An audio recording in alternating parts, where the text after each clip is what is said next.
Were you making shit 200,000 while you views. were pro? Yeah, so And it was like popping? skits, and like I really wanted to do content. Like I was thinking of, I was going through like, how can I, like, what's the best intro? Like, what's the hook? Like, how am I gonna, cut it up? And I was editing it all myself, and I was really focused on doing that.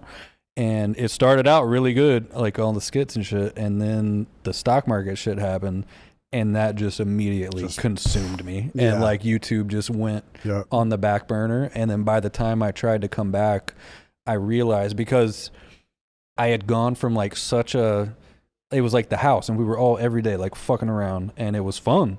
And then I went into the whole trading thing where I had to be like super analytical, and I had to focus, and it really took a lot of like thought, and I'd be super serious.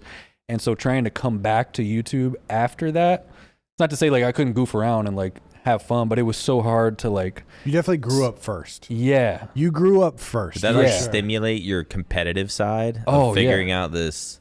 Oh, it's so competitive. When you realize that you're trading against like other people, and it's basically in order for you to win, someone else is losing. I mean, not necessarily, but yeah, for the most part, there's winners and losers every day. I mean, you're in your PJs trading, and there's people in suits in offices. That's got to feel good. I'm just fucking them up. You know that they have scuff controllers, and you're beating them with a GameCube controller. That's got to feel good. Did you start knowing just like your mind? Yeah. You say like the weed stock, like did you know something?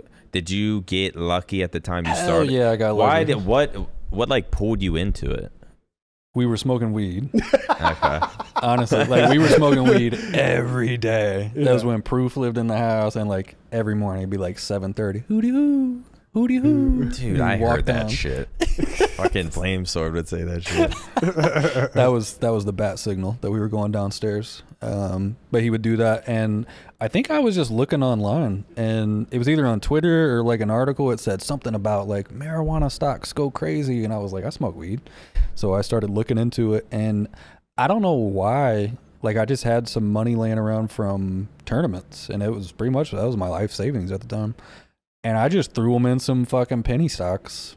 It was really lucky because I had no idea like the risk that I was taking. I was buying the shittiest, like looking back, you think you were an idiot? Yeah, 100%. I mean, I trade almost the exact opposite. Like when people start, you want to find like something that's super undervalued, and you want it to be the home run. Everybody was trying to figure out like what's going to be the next Uber of weed. It's going to be these guys buy their stock for 0.001 cent per share and sell it for a penny.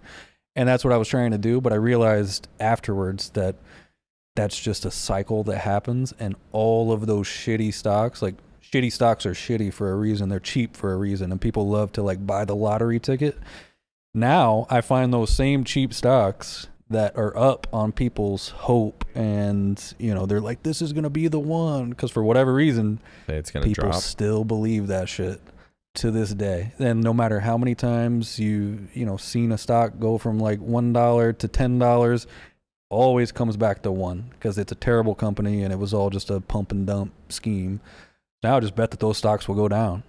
And it's like, instead of the 1% being luck, now I'm like, the 99%. I did hit the 1%. So you're which is what hooked me. But then it was almost a curse, because like when that happens, can't nobody tell you shit. That's true. I was like, I just made so much. Have you said how much you made from that? It was about $1 million. But I ended up losing a solid chunk of that, thinking that I knew that you could just do it. Yeah.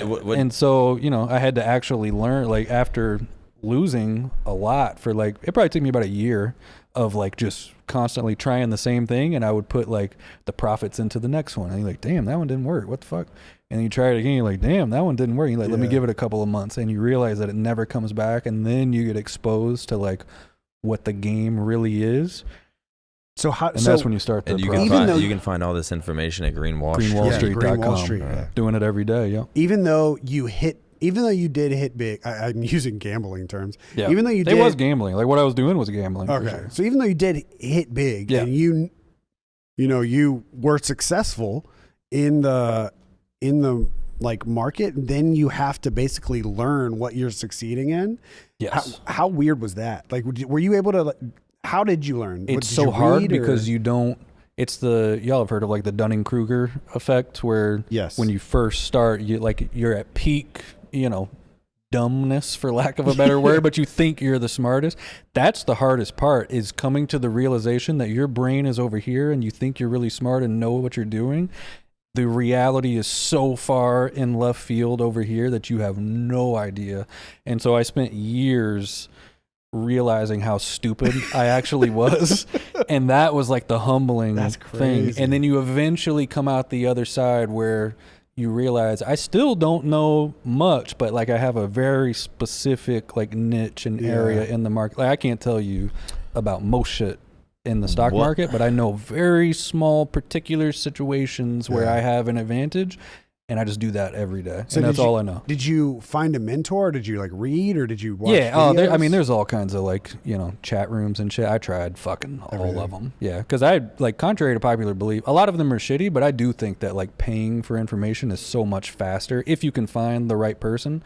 And it was actually the one I was in the longest. It was from one of the old Halo Tots. Oh, you know Tots? Yeah. Wait, what about him? Wait, you forgot why he was here. How'd you get on OpTic again? Tots put me on to dude was really smart, and now Tots is smart, but he put me on to a guy. Okay. He put me on to a guy that had been trading for like 20 years at the time, and that kind of exposed me to like the realities and what to focus on. But yeah, after a certain point, you realize that like you have to do it yourself, and you know, come up with your own ideas and really understand it.